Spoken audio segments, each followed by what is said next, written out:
Hey man, you guys. Even though I'm a world champion, I don't feel like a world champion right now. I'm a world champion. All right. If you're a Braves fan, you're a world champion. That's all I got to say about that. I'm a world champ, but I don't feel like a world champ. Uh,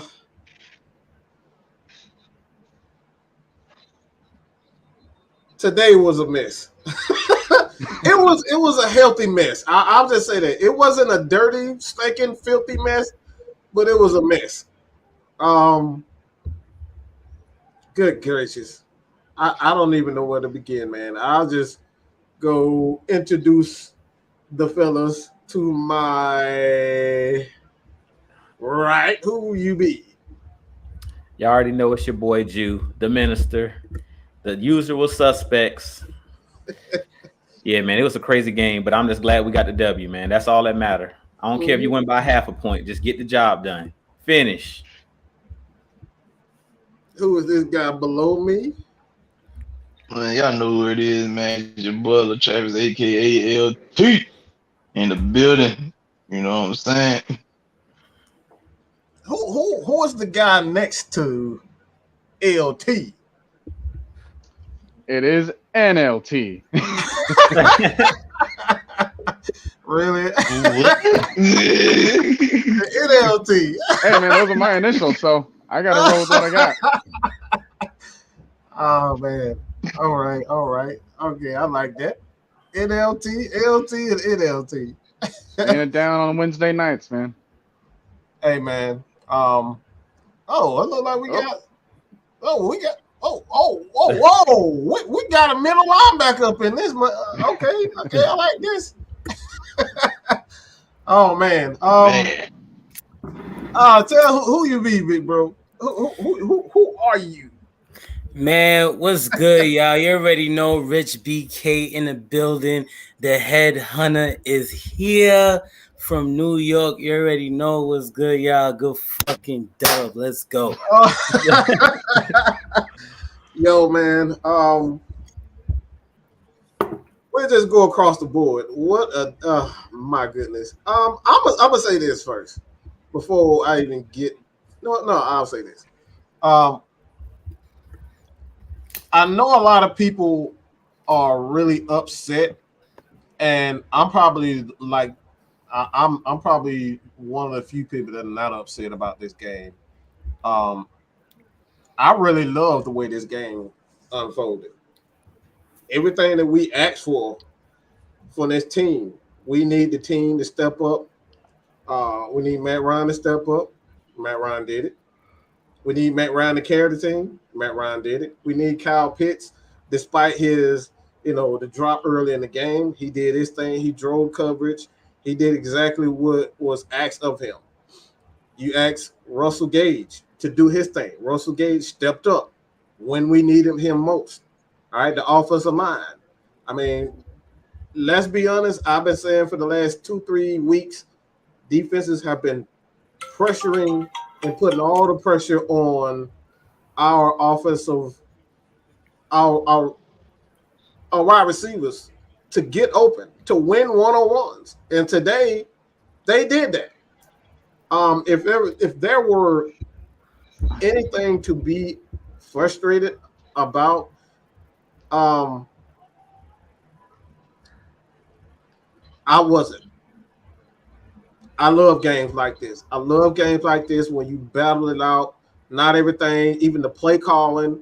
We can't sit here and look at the play call and say play calling was excellent. Sometimes it's going to be those games where you don't have the greatest calls. I mean, Sean Payton didn't call the greatest calls himself. He could have had a few things, come back himself. So, like today, I think there's one of those games. I said it Saturday on the morning show, is that this team, they're not used to this type of football from the Falcons. This was a hard, in-your-face, smash mouth type of game, and the Saints were not ready for it.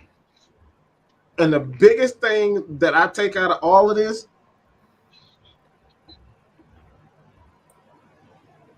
the biggest thing that I'm getting out of this is that we won ugly games. About goddamn time we won ugly games. What do you guys think about that? Kind of go across the board. I think before we get to that, we need to hit up the super chat. I'm pretty sure y'all have come across them at some point. Mark JO504 with the $50 super chat. I didn't even see that. Hey, we're gonna get at the case. We gonna get at the case. That's big. We appreciate that. Big Holla. Respect to you for showing up. Yes, sir. He been talking gang of mess. Oh yeah. StreamYard is acting real crazy right now, so we'll do the best we can. And then if there's a slight delay, it's because of the stream delay. So we apologize if there is a slight delay. But go ahead. And then we got another $9.99 super chat from Javon Estrada.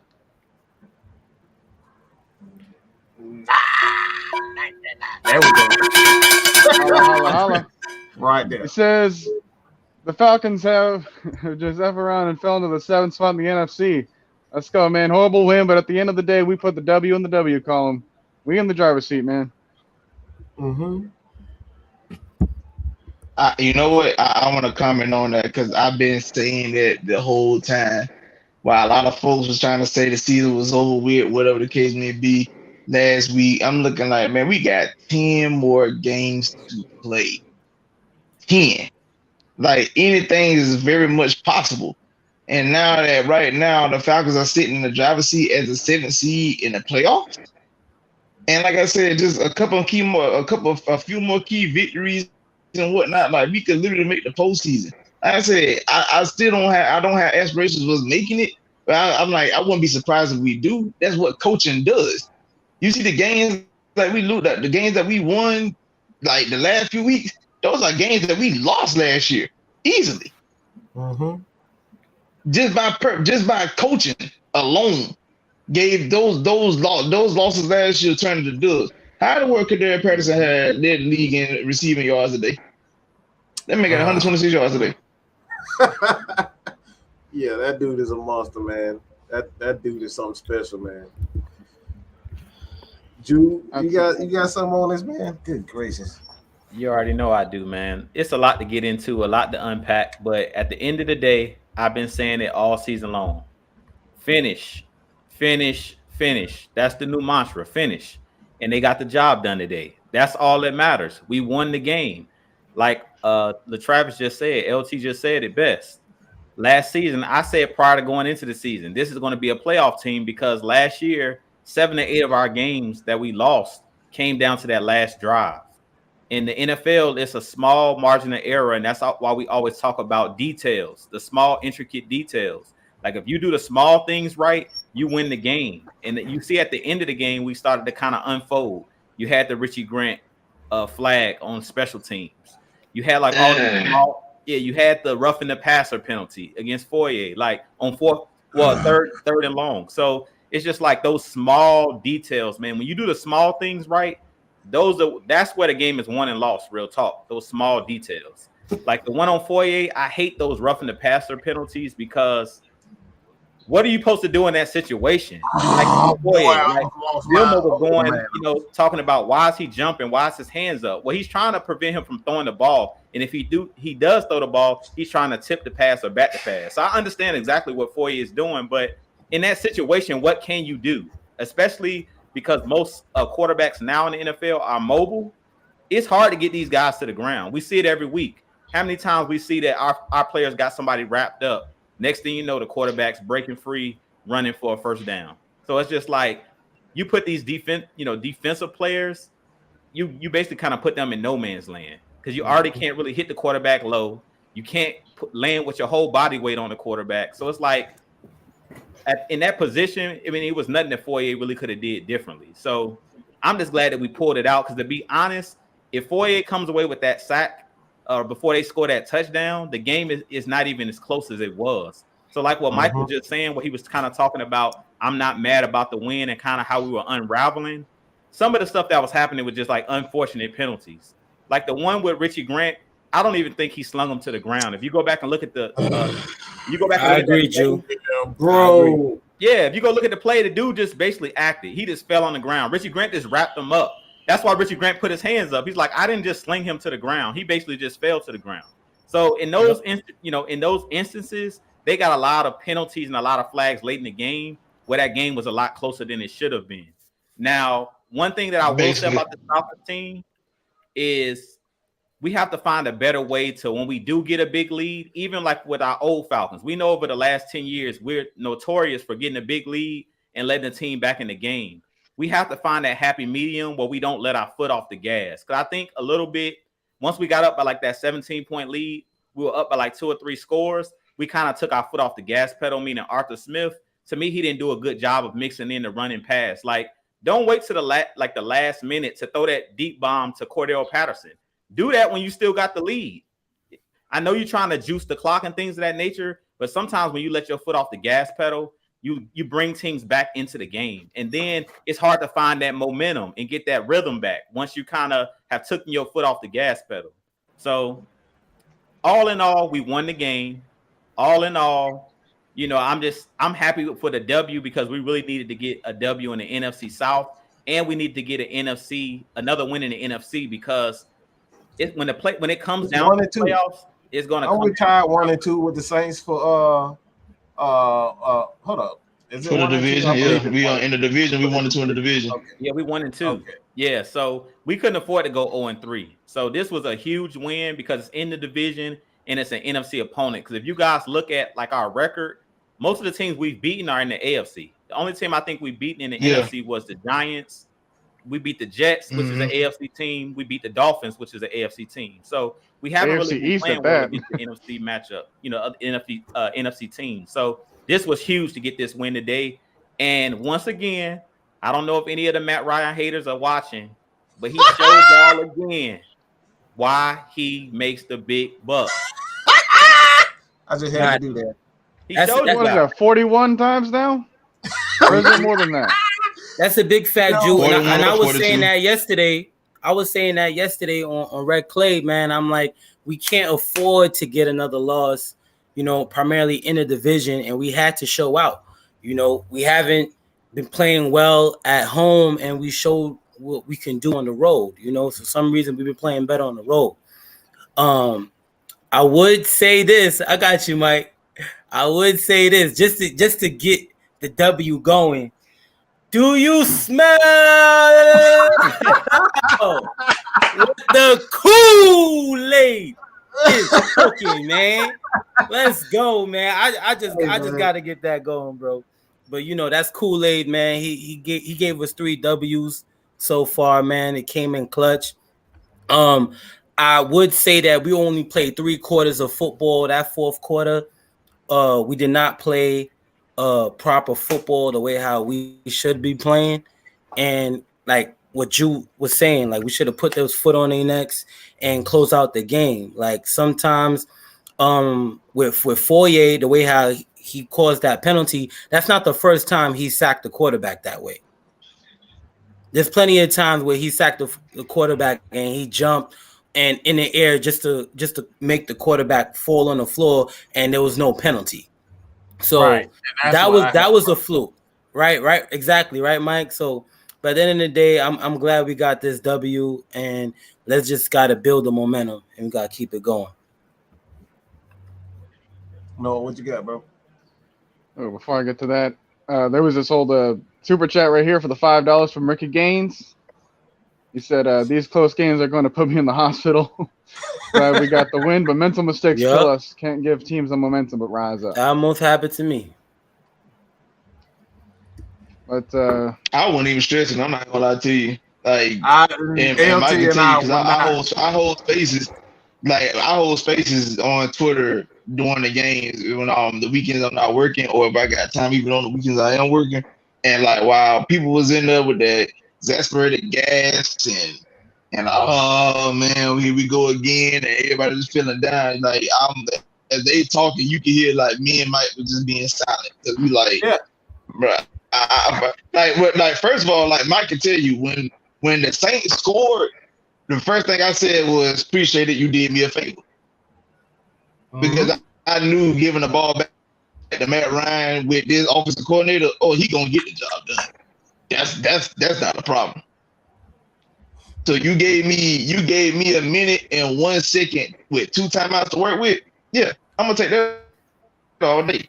And literally the crazy part about it was we didn't have to burn the timeouts. Arthur Smith came out and dialed up a deep shot right out the gate that put us well in field goal range. So that was pretty much game after that.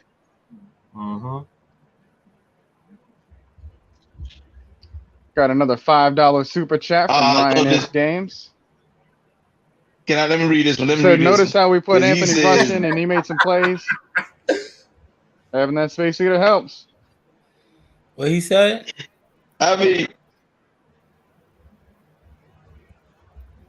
He said, notice how we put in Anthony Rush and we put Anthony Rush in and he made some plays, have that space either that helps. And this is why a lot of us is really like campaigning for the Falcons to possibly having to trade up to get a Jordan Davis.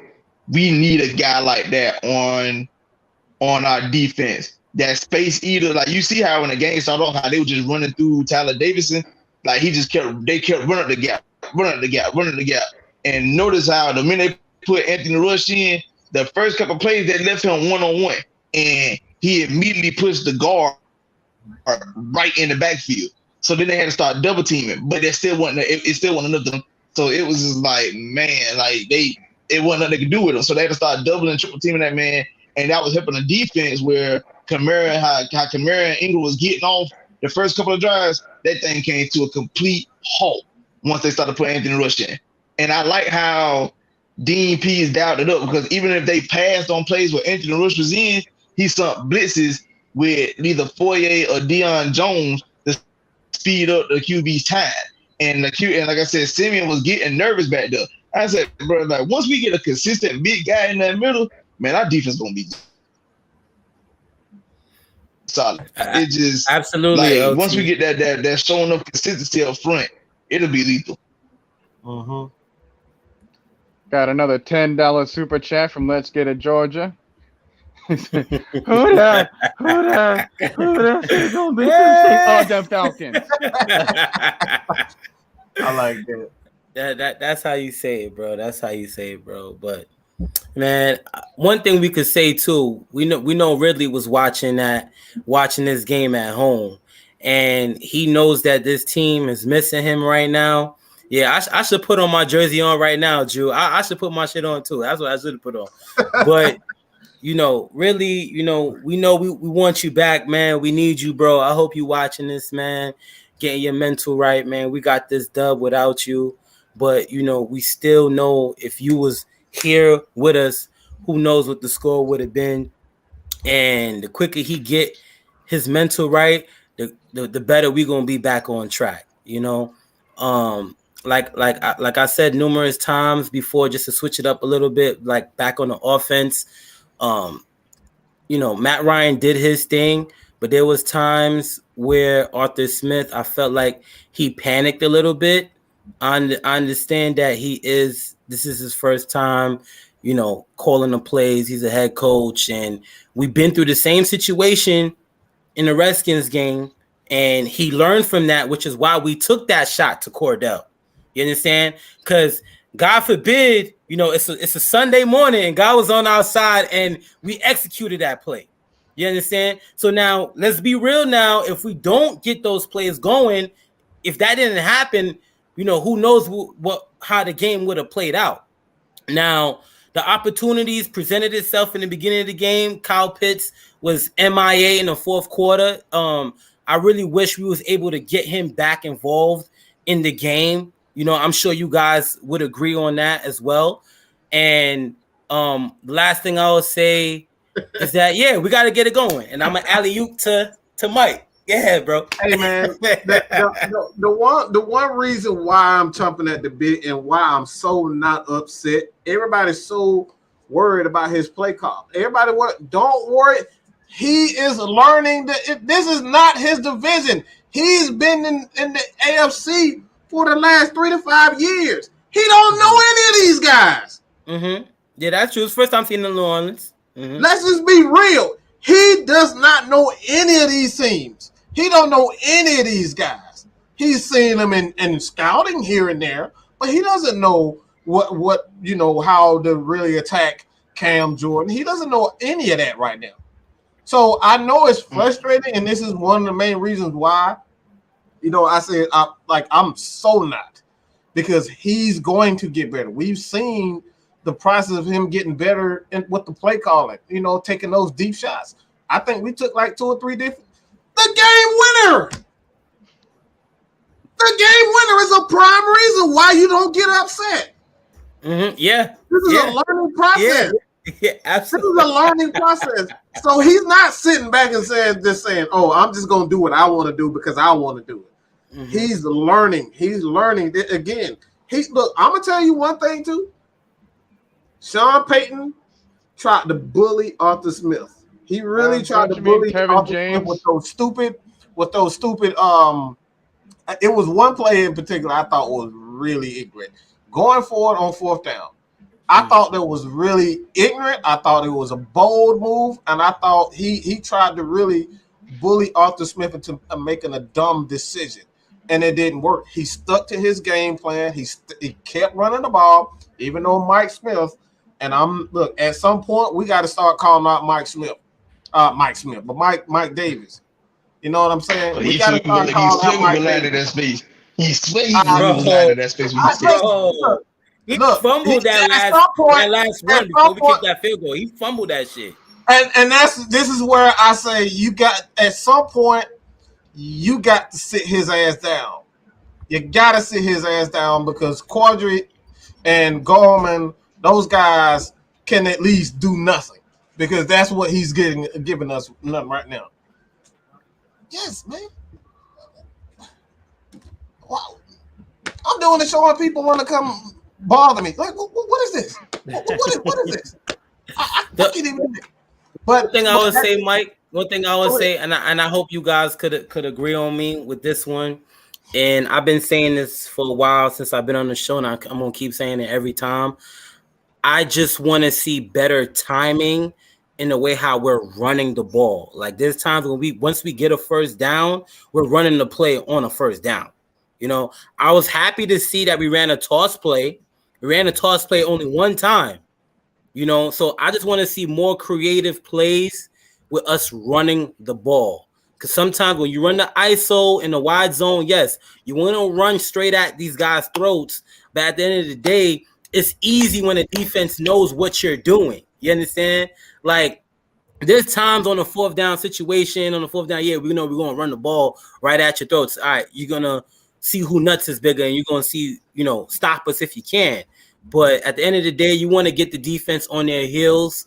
And I just want to see more creativity within the run game and how we're running plays. That's all. It's too predictable when we run the wide zone. I'm not saying it's not our bread and butter. It's just when you call it. It's the only thing I had to say. I agree with you. I totally agree with you, Rich. And that's my thing. It's like, you have to be better with your play call. And I agree with Mike. I think the MVP for this game, and I might be kind of early with this, on the offensive side of things, Olamide Zaccheaus. Olamide Zaccheaus was that guy today that was making big plays. When you talk about Calvin Ridley not being there in today's game, and I saw the creative plays out of Arthur Smith, the play in the red zone where Zaccheaus breaks that route back outside. That looked like something that Ridley did, that Ridley would do. That was a route that Ridley would run. And we've seen the plays today. Arthur Smith called some pretty good plays, but my problem with Arthur Smith's play calling is really once we get the lead. When you have the lead, don't take the air out of the football. Don't just try to take the air out of the football, because the Saints were starting to build that momentum. So you can't allow them just to continue to build that momentum. The game that they started getting all the momentum and the crowd had got back into the game. So that was my problem with Arthur Smith's play calling. I think all game he did a good job of mixing running pass. Now, going back to what y'all was saying about Mike Davis, I think we do need to see a little bit of Wayne Gallman, or we need to see some Cordarrelle Patterson, because right now I feel like Mike Davis is pressing. And I really feel like he's kind of pressing because Cordarrelle Patterson is taking over. Like Cordarrelle Patterson is everything that Mike Davis was supposed to be, far as in the running game. And you might as well say at this point, CP is the number one running back. You're seeing that every game in and game out. Yeah. And I think that at this point, every time Mike Davis tries to touch the football, he's trying to do too much. Like in the end of the game, how do you fumble the football there? Like, you know that we're just trying to run the clock out. Put two hands on the ball, hold on to the ball. And this is not the first time he's fumbled the football in a clutch situation. He fumbled the ball against the Jets as well in the red zone. So he has to do a better job at securing that football. And I feel like at this point, if you're going to bring Cordarrelle Patterson up and make him active, why not play him? Like, to me, you might as well have you got to get that man some reps out there if you're going to have Cordarrelle Patterson just on the sideline with full pads, and he didn't play a single play. What's the point? Yeah, I mean, yeah, he definitely needs some reps. He said with Mike Davis, what he did today, bro, like that don't help the cause at all, because you literally like to cost us the game. Imagine Matt and Cordarrelle Patterson making a play to get deep into the red zone to kick a field goal, and you don't get an opportunity to, because you let the ball get punched out your hands and the defense end up recovering. Like, bro, like, dog, like, there's no way you could just take a ride to dog Atlanta and think nobody's gonna get on you for that. Like, what can you say? You're not securing the ball in moments like that, bro. That could cost us the game. Knowing we like, I could, if Cool missed a field goal or it get blocked and we lose, I can take that. It happened. But for us to lose an opportunity to get a field goal, and because we in field goal range, we don't even get opportunity because you're not securing the football. No, dog. No. We got a $10 super chat from New Drop. New Drop. It says, I love seeing Cam Jordan face after that CP play. Woo! Styling, profiling, limousine riding, jet flying, kiss stealing, wheeling and dealing, son of a gun, Matty Ice. I like that, Noah. What you got, Noah? How you felt, man, about what you seen out there today? Oh boy. I mean, to your point about like the run game, I think that's like the one position where we haven't seen enough of a rotation yet. You know, like every other position, I can look all across the roster and I've seen like, okay, well now we've seen what like player 4, 5, 6 in that depth chart looks like from that. But I haven't really seen that from the running back, and I don't know why they're so stingy about that. I don't know, like, because that's like a thinnest position group that we have. Right. And we're not seeing enough of who we got elsewhere. So when you take a look at like our pass rushers, you know, like Vaughters. Yeah. Shouts out to him, man, with that forced fumble. Yeah. He made Steven Means look good. Finally. How do you get that to happen? Y'all gonna leave Steven alone, man. He made a play today. Yeah. He get a pass today. I ain't gonna lie. The Falcons fans worldwide, we need to clap it up. Steven Means, you know, at least just almost scooping and scoring, man. At least he finally contributed to something. And I think I saw a wrinkle on his jersey. That means that he did something. Right, exactly. And I also, speaking of, we were talking about defense. I love to see what AJ is doing, man. AJ Terrell is showing the NFL that he is a Pro Bowl corner. There are so many other teams that say, you know, or other fans that say AJ Terrell sucks, whatever, after a game that he played in college. Everybody brags on AJ Terrell after that game in college, and it's like, you're in the NFL now, so who cares about what happened in the past? And AJ's shown to be that he's worth that 16th pick when we drafted him, and he's showing why that he's one of the best in his draft class at the cornerback position. I mean, like, there was a campaign for AJ Terrell for All Pro, not just Pro Bowl. You know, because has he still allowed a catch yet? Has he? I don't know if you want to count that touchdown on what happened with Callaway, that he's in zone coverage. That's a hard play. So I don't know how they would want to count that. You know what I mean? But overall, he probably had like 3 or 4 passing deflections this game, and he balled out today. So it doesn't even matter. Yeah. But I mean, this was a culture change win. What I mean by that is we are winning in ways that we're not comfortable with. We are winning in ways that we all had the feeling as if we would have lost the game had it been any other coach, had it been any other player, had it been any other scheme. But in the same building as Tampa Bay just played in a week prior, you put Matt Ryan in the same position as Tom Brady. What happened? Man, that dude looked like he wasn't phased at all, and that's what I love most about he and Cordarrelle. Like those dudes that they act like they're not phased by anything. They're not phased by anything. They're down. They're not playing well, and they still find a way to make that one play. And this is what we're talking about. Like this is why I say I can't always say, "Oh, it's conservative play call." It's like, at some point, play call is going to be play call. But it's up to you to catch the ball and to make a play with it. And that's really just comes down to it. Players got to make plays. So you can call the same play 30 times to this guy, or you can, give it to the next guy. But whoever makes the plays, make the plays. And that's why today I was not upset with anything, especially the play call. And I know a lot of people were still like, oh, why? Look, at the end of the day, players got to make plays.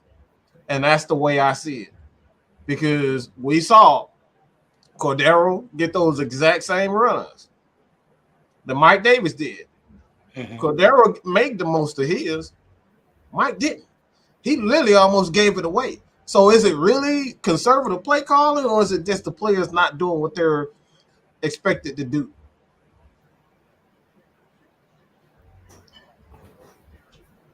When you have evidence piled on top of evidence, it starts to create a story. Right.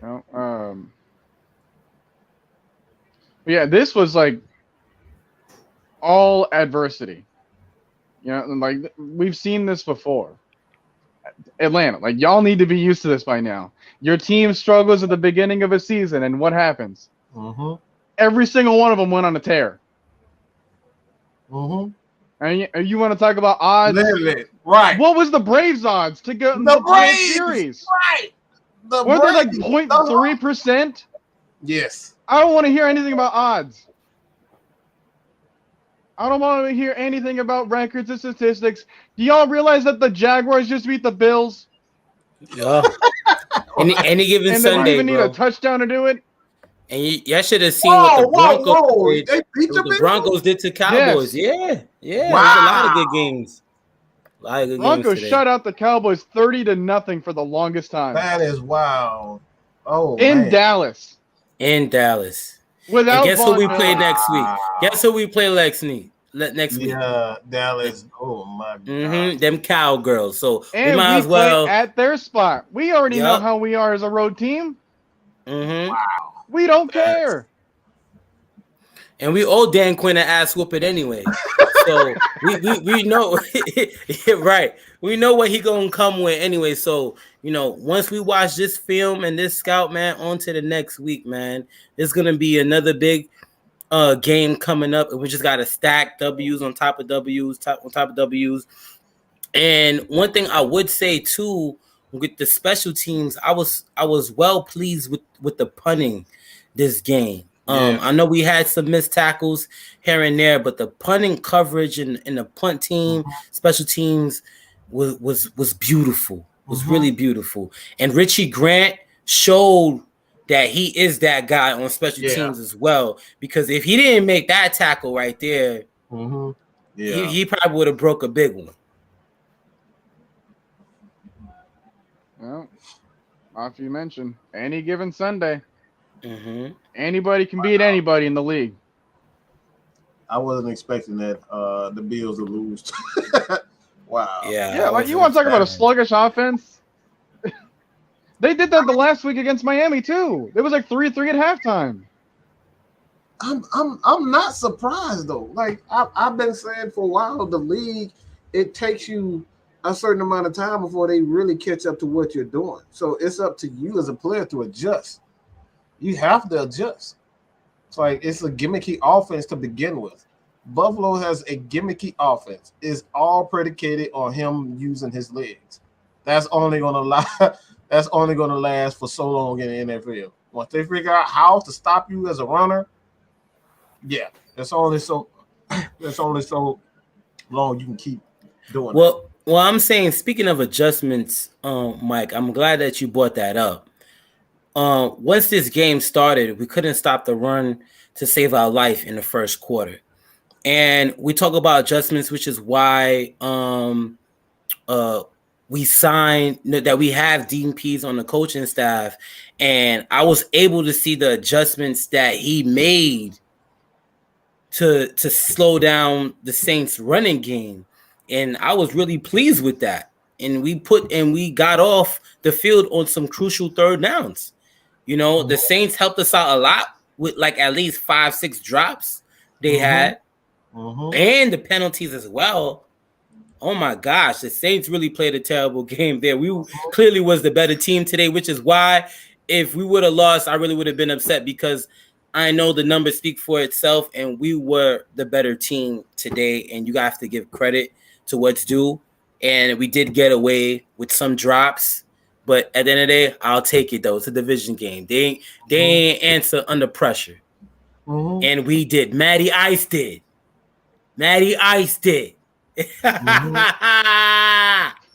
Let's go, baby. Oh man, this is great. This is great. Yeah, I did make a statement that I'm pretty sure AJ Terrell is going to be my next jersey. I gotta get one now. Hey, you better get it before the price goes up on that mug. Oh man, you know it.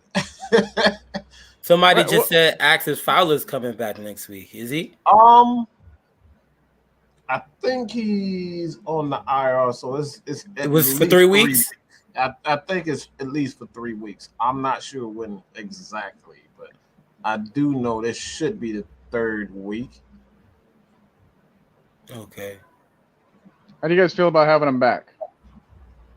Because he's been like a very controversial player. I'm like, we need at this point. It's all about bodies. When it goes, it gets this far into the season. A lot of teams are just losing bodies, I'm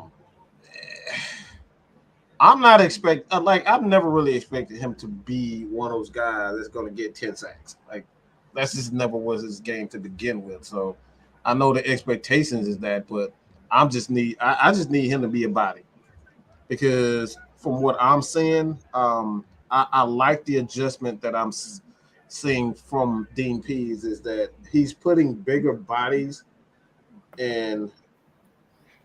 on the defensive line, and he's using Foyer and Dion as those edge rushers. So, like, if he can't get consistent pressure with 4, he's using Dion and Foyer to get that pressure for him. So he's not waiting for he's no longer waiting for pressure to get. He's going to create it. If they won't do it, he's going to force it. So it's all about patience. And I think that's the right way to go, because like what you don't want to do is to kind of, get teams used to, your adjustments. You don't want teams to kind of figure out. And that's something with the Falcons. I will say prior to this game, I don't know what happened to him, but dude turned into absolute garbage. But Fabian Moreau was horrible today. He was good for about a quarter and a half, and then I just don't know what happened to him. I agree.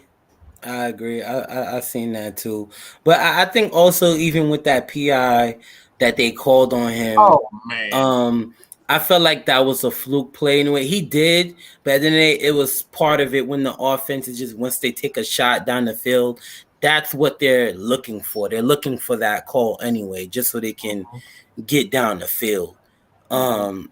Regarding Fowler's situation, it'll be good for him to come back of course, any defensive player that was a first round pick or anything like that. And we know what Fowler can make certain plays, like what he can do on fourth down. He started the season very well. I believe he had 2 strip sacks, I think back to back. So he can provide something. He can do something. I hope Ogundeji, it looked like he had a little injury. I hope he gets back. I hope he's good to go because he's very, very special. Very special rookie. And I can't wait to see his development throughout the years. And he's going to be that pick because I believe we picked him in the 5th round. The same way how Grady Jarrett ended up working out for us in the crucial pick in the 5th round. I believe Ogundeji could play out the same way. So, yep. Yeah, another 5th round guy was Avery Williams. Oh yeah. Oh my goodness! I actually have that guy is really growing on me. The toughness that he shows is for a guy that's small. Like he's not afraid to lay a hit. Like he really isn't. Yeah, I don't think we should say anymore that he's tough for his size. I think we should just say that he's tough, period. He's just tough. Yeah, he's just he's not afraid of contact. He really isn't. Same thing I could say for Jalen Hawkins as well. Jalen Hawkins been showing what he could do. He had a nice clean technique and coverage on that pass deflection on that tight end. And he's earning his playing time. And this is what we want to see out of guys. He's shown his development. He's shown his growth.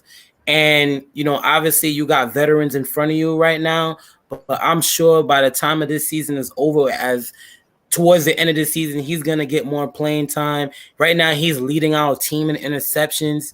He had 2 interceptions in back-to-back weeks. So why not have a guy like that on your field and competing with guys, competing with veterans at that? So sky's the limit for him and his future here with the Falcons. And I want to see him get more playing time. I'll be honest, being that he's a playmaker and he knows how to play the ball very well. So, yeah. Wow, this man in here really saying who that after that performance. Who that? Oh wait, Kool-Aid, baby. I didn't actually catch your conversation earlier. I don't think we should have K-Styles type it in himself. Mike, you go. What the update on him? K-Styles is he's okay. He's having to just deal with it's the season changing, and look, man, everybody just take care of yourself, man. But K-Styles, he will be back. You can't keep that player down, man. He's a tough guy. He'll be back, with his jokes, with his memes, all the content we can have for you guys. So I'm not exactly sure we will have tomorrow, but we will try our best if K-Styles. He's reading all the messages at this point, so we know he's not far. He's probably watching us right now. So yeah, I saw him in the chat. Yeah, he's K-Styles. He you can't keep him down. I'll just keep it like that. You can't keep him down long.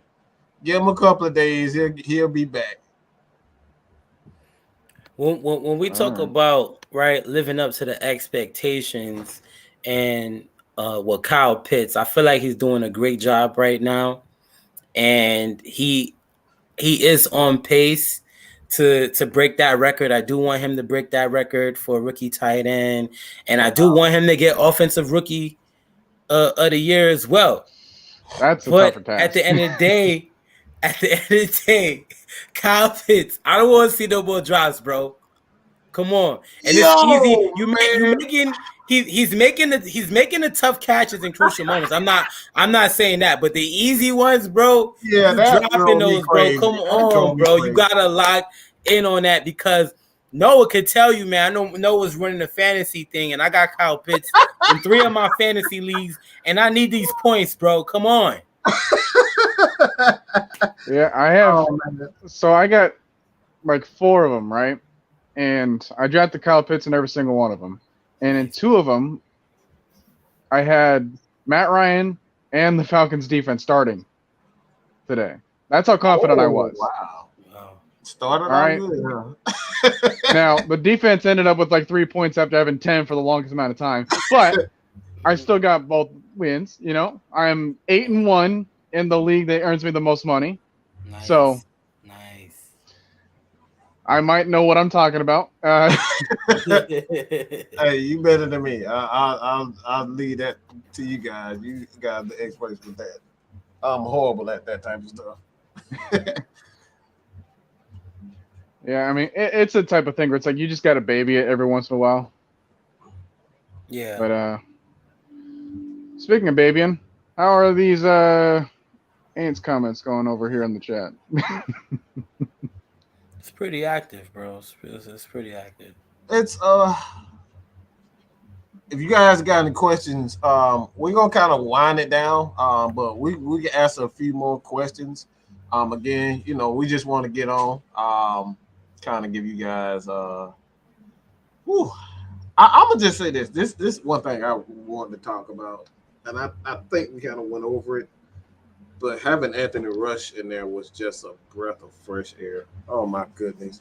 Like they started the game out, and I thought it was an experiment, and they did exactly what I thought they would do.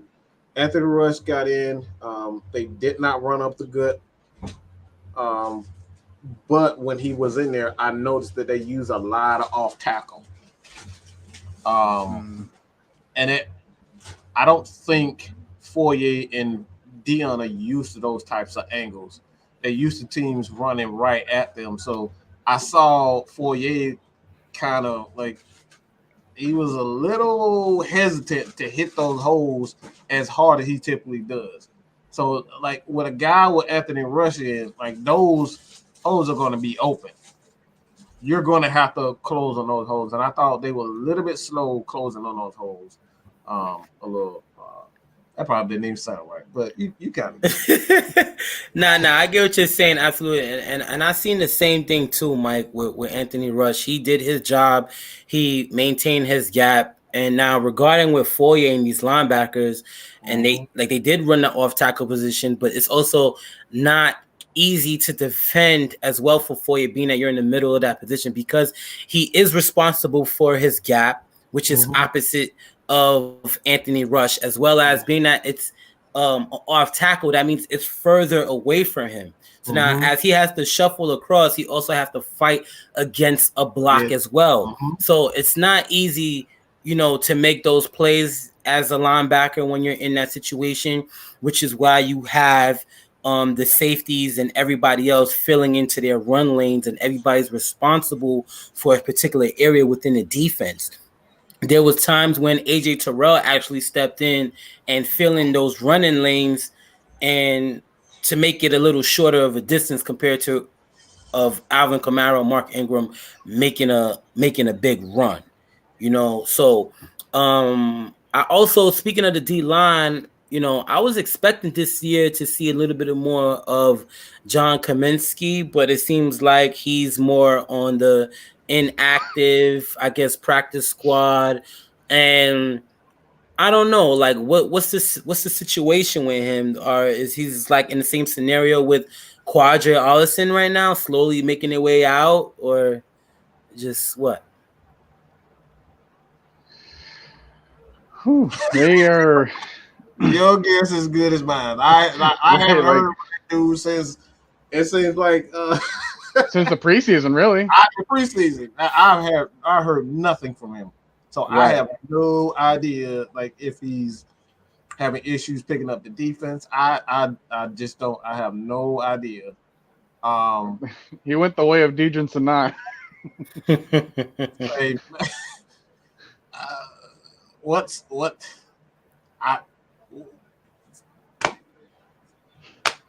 That's all I got. It's just moving on. I guess we'll see when we see. We'll see when we see him. At this point, it's like I don't know he really doesn't fit this defense at all. And that's the reason why Jacob Mariner isn't playing also. They're too light in the pants, and they just don't fit in the style of the defense that he wants to run. So there you go. Which kind of sucks for Mariner too, because he started off as a D tackle, then lost all that weight in order to try to play on the edge in order to get some more playing time. And now we can't get him playing time because he's now too small. Real small.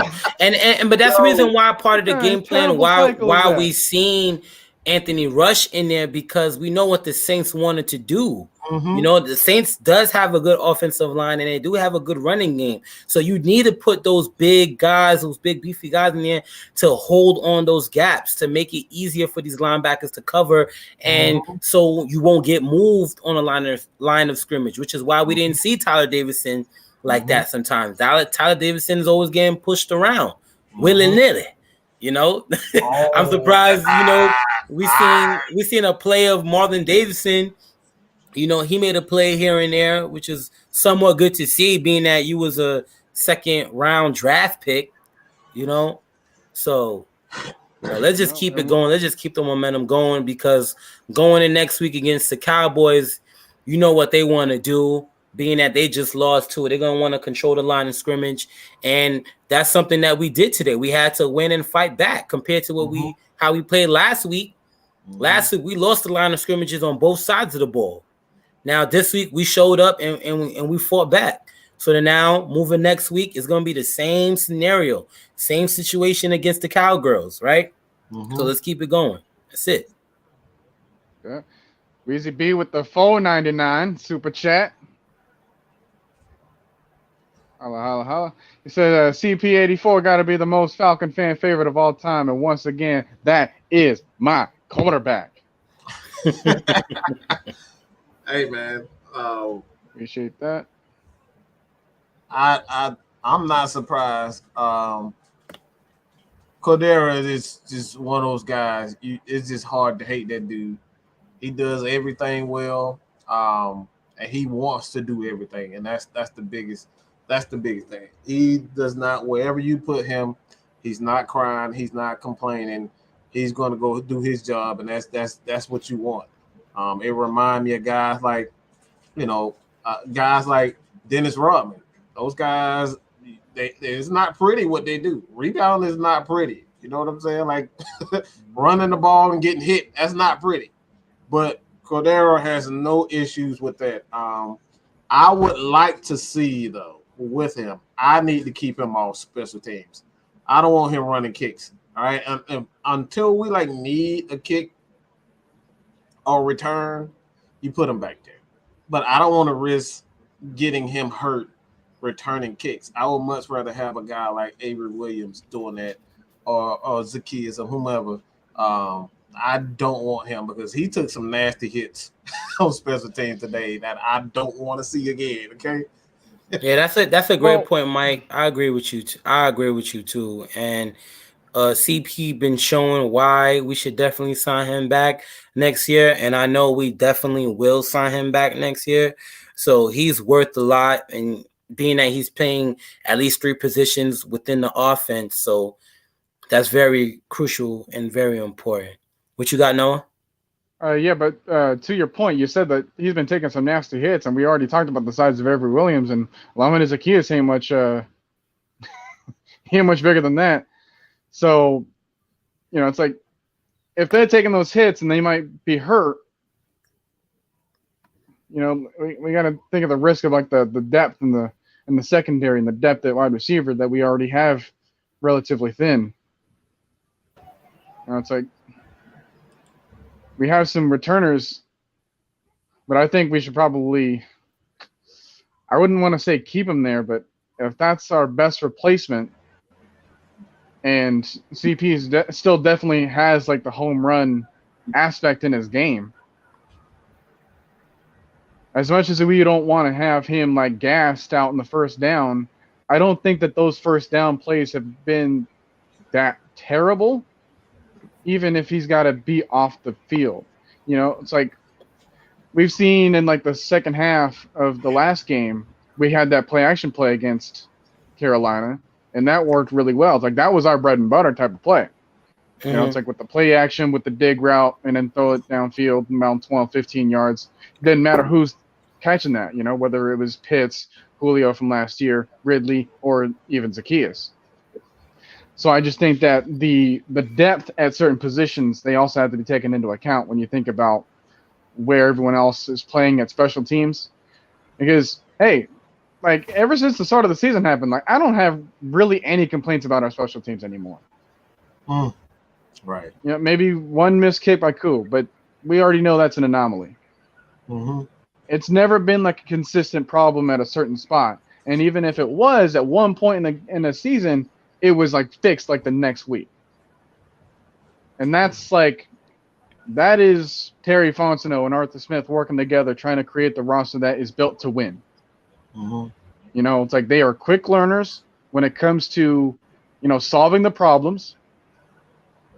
They can get guys from literally out of nowhere. Like, I didn't even know Anthony Rush at first. Like, I thought he was a lineman that was lost on the field. I remember when we signed him.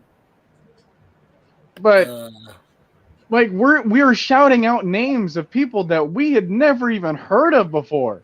You know, like a James Vaughters, like a Mike Pennell Jr., like a Anthony Rush. And it's so crazy to me how we're so deep in some positions, and yet we seem like to stick on to one or two players that ain't performing all that well in others. It's very weird, you know? It's like with the pass rushing position, I got to see a little bit more of Michael Walker on the field, which was nice. And then you still got to see, you know, like obviously like our secondary has been playing amazing. You know, like at some point, Trevor Siemian I forgot Trevor Siemian was playing quarterback. I'm just going to say that much. Like he was not reeling and dealing. I honestly forgot he was even in the league. I'm not going to. You know, like his last start was week 2 in 2019. It obviously wasn't with New Orleans. And I honestly thought that their third quarterback was going to be like Ian Book, who they drafted from Notre Dame. I didn't think it was going to be Simeon at first. When they threw him out there last week against Tampa, I was like, man. Or I thought we were going to see a little bit more Taysom Hill because, be that as it may, it always seems like Taysom Hill just moves forward and gets yards no matter what. You know, like we saw it in the goal line situation late in the game. It's like when we had to stop him, even our best attempts at stopping him, when we knew that what they were going to do, he still got like 2 or 3 yards, regardless of like who we had on the front line. You know, and it's like, if you want like a consistent offense, you need to go with the people that gets you yards no matter what, right? And the fact that they weren't doing that, and the fact that we were able to capitalize it early on, that shows a change in our team. That shows that we are capitalizing off of mistakes that made by the other team. Whether it was drop passes, whether it was just wrong personnel packages, whatever the case may be, right? So when we see that in our team, which we haven't seen that in a couple of years now, we can start having this feeling like, okay, well, now we have the other games coming up. We're going to take this one at a time. But we still feel as if we have a chance no matter what. You know, like this was going to be the week where it's like, oh man, our odds are definitely not in our favor, but we didn't care about the odds, and the odds didn't show up in order to stop us. Absolutely, and we had guys stepping up too. So we seen what OZ did. He came out with 2 touchdowns. Tarjay Sharp been consistent all season. We got to see Russell Gage early on. Third down for us. We got to see Russell Gage, being that he had a donut last week. You know, we got to see him a little bit more. He got to do better timing the hurdle anyway. I don't know why the fuck he was trying to hurdle in the first place, because that was a crucial moment for us. And I don't know why so like I don't know what he was trying to do with that, but still. We do have to give credit to the wide receiver position stepping up big without Calvin Ridley being in there and showing that they can win games and play at a high level without him. So then now he's starting to see more that. Imagine what can we do with him being in the picture now. It makes us a lot better of an offense. So really need to get it going quick, man, and let's get back on. Let's get the train going. Now he can't be playing games now. You know, it's either you sitting out the season or you need your 2 weeks or so or not, because we gotta figure this out. Yeah, Mike. What were you saying, Mike?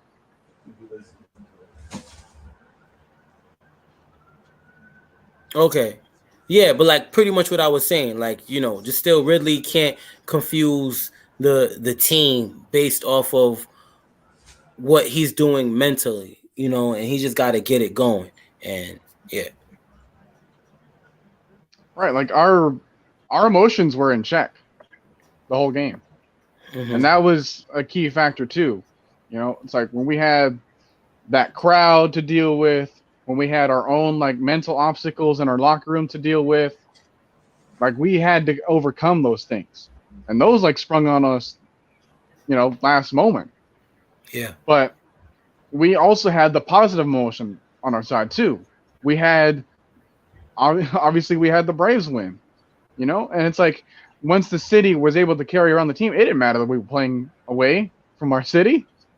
It's like we still felt that feeling that they wanted to show the other sports that, hey, like we are going to ride your momentum.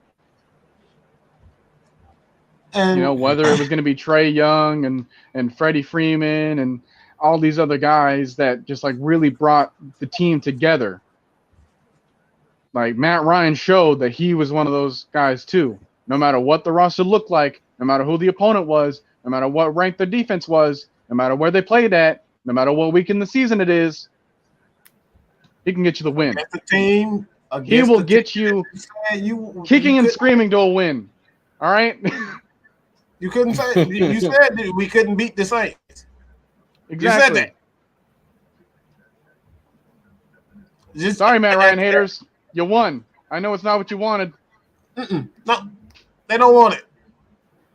They don't want it. But at the end of the day, this is the reason why we continue to, you know, push the quote unquote agenda with Matt Ryan. It's because in the NFL, as long as you have a solid defense, a running game, a competent coaching staff, and a quarterback who doesn't make mistakes, you got a chance to make a run in the league. And we've seen this like right now. Like nobody would I wouldn't have thought in my wildest dream that the Bills would be losing to the damn Jaguars, okay? Or that the Bengals fell off a cliff after 2 weeks of being on top. Come on, bro. Like, who would have thought that? This is the NFL. At the end of the day, this is everybody has a chance, but you got to give yourself a chance. And right now, I know a lot of people don't like the conservative play calling, but what this play calling does is give you an opportunity to make plays. It gives players opportunities to make plays. It's up to you to make a play. Matt Ryan made a play. Cordarrelle made a play. And even the defense, to a certain degree, they made plays when they needed to. The second, not the second down, but the 2-point conversion. That was huge. Yeah. That was huge. That's something we gave up in the Super Bowl. We usually give up those types of things. We have no momentum going. So you gotta get at the end of the day, man. It's small victories. That's all. That's what it comes down to. And like I said before, I think we're back to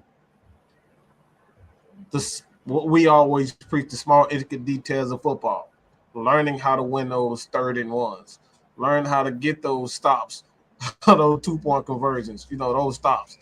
You know, getting the 2-point conversions, getting that, you know, that deep ball. Like, look, that right there, that play from Matt Ryan and Cordarrelle Patterson. I know they was heartbroken when they saw that.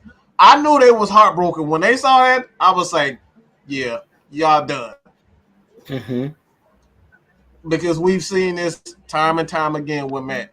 When it comes down to the Saints, we've done it to them time and time again. Yo, Matt and Noah, there's no way we cannot miss, right? It just came back to my head. The way how Matt Ryan is extending these plays. Yeah. And creating plays with his legs. Do you guys know how many plays? Run. People don't realize that the touchdown was an option run, bro. Right. But at the same time, do you know how many sacks that Matt Ryan prevented this game? Yeah. At least 3, 4, 5. And then we've seen these cuts. I swear, out of all the years I've been a Falcon fan, I have not seen Matt Ryan at least this active in the pocket, as well as him making cuts, planting his foot. He floored Demario Davis. Do you hear me? He floored Demario Davis on a crucial third down play, I believe, and he walked in for a rushing touchdown. Like, let's be real here, man. I could make maybe a 3-minute highlight clip of Matt Ryan just juking out linebackers and defenders. Yeah. Yeah, because at the end of the day, as a defender, like me, I used to play linebacker. So, when you watch film on a quarterback that you know that doesn't run the ball like that, and then now when you see them running and you have that opportunity to light them up, you start to light up like, oh, snap, this momentum is here. This moment. You underestimate them. Right, you underestimate them. So at times you may overrun a play, or you may think they're gonna do this. You think they're gonna slide and fall and just take a sack or something like that, or just slide. And Matt Ryan showed that he could do more than that. And that's one thing that we do have to mention. And all these Matt Ryan haters need to give him his damn credit and respect. You're talking about we need a running quarterback, and then I'm over here I'm watching the red zone, and they're going back to Josh Allen getting all his hits and stuff on Josh Allen, and and it's all these mobile quarterbacks they have a problem where they just can't hold on to the ball. You know, I know that's quarterbacks in general, right? But it's actually been statistically proven that the mobile quarterbacks, the ones that actually run more, they are more prone to fumble. And it's oh, we know that. Oh, we know that, Atlanta Falcons fan. We know that one. So as long as you get the quarterback that's able to extend the plays, which Matt Ryan still is, despite his age, we're good with that, And it's we're getting the offensive line that has built up cohesion with each other. Now I know that Matt Hennessy was kind of a weak spot in some moments, but for the most part, everyone's been playing just fine. Despite we've been battle tested through this whole entire season about tough defensive lines, very athletic defensive lines. Front protecting sevens, him, front eights. Protecting Matt Ryan. When was the last time you gave up a sack? I don't win. It was last week, but today. The point is point is, it's not been as bad. Matt Ryan is not top 5 in sacks anymore. Right. And that's what you gotta remember. It's it was all the mobile quarterbacks that normally had all the sacks, like Deshaun Watson and Kyler Murray and Russell Wilson, because those teams thought that he can move around so he can avoid all the sacks, right? That's not how it works. Look at Justin Fields for examples. But you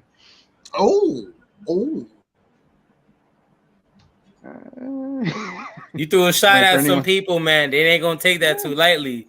You better be careful. I've been taking shots at him since week 2. All right? They're gonna say, Justin Fields don't have the offensive coordinator, or they don't have the offensive weapons, and da. But I thought he was so talented where it didn't matter. You guys didn't say that at all in the offseason. Where was that conversations at? Oh man, it's beautiful to see, man, and it's before we wrap up, before I head out of here, man, this was great. This is actually my first post game show. Mike can tell you, which is why he was surprised. He was surprised to see me, man. But this was dope. This was fire, man. Like we gotta keep the ball rolling, man. It's 9 games left in the season. You know, we just gotta take it one game at a time, man. 4, baby, 4. We can still say that we still have the same record as the Chiefs. Absolutely. Think about that for a second, bro. And are we over 500 this game? Like this game makes us over 500, if I'm not mistaken. Next week we will. All right. And then Javon next week, Estrada with the $5 super chat coming in. Dogs win, check. Falcons win, check. Atlanta United the playoff, check. World Series, check. Georgia is on top. Big for Atlanta, man. Big for Atlanta, man. Oh man, this is great. But on that note, man, I appreciate y'all. I appreciate the whole fans, man. Everybody commenting, showing love. Appreciate y'all. Like, subscribe, share the content out, man. Mad Mike Sports, man. Atlanta Falcons Nation. It's really a blessing and an honor to be affiliate and part of this platform. And we are the nation, and we are the fans as well. And fans, you know, don't hesitate to show love, and your voice will be heard, because I once was, you know, everybody commenting in a chat box, and I was able to get this opportunity, as well as Noah, to speak and just to, you know, give insight on my opinion, and everybody's opinion is respected here on this platform, no matter if you're a fan of a different team as well. Very crucial here. So it's all love and respect, man. And I appreciate you guys, Mad Mike and Noah, man. Much love. No problem. Yeah. Hey, all credit goes to him, man. Yeah, man. Yeah, let's kind of wind it down. No, kind of give you your last thoughts, man, because I want to watch a few games my dang self. Check up on K-Styles. All I know is I'm gonna have a lot of fun writing tonight's article. It's gonna be like released like on Wednesday and stuff. Okay. And hopefully I should be taken care of. I know last week I had a little bit more problems with the uploads and whatnot, but if anyone's checked it out, it's a glorified gallery of all my notes and doodles on I don't know what's been going on lately, but we'll get it corrected, man. Right. So, yeah, I mean, that's all I had to say. I just had to come up on here for the one time and all right, let everybody know. All right, y'all. Y'all already know how it goes. We're not gonna get the K-Styles twist to it, but y'all can. All right, I'll start it out for him. Just letting you know, we ain't here to play. We here to stay. You ain't gotta go home, but you gotta get the hell out of here. Peace, y'all.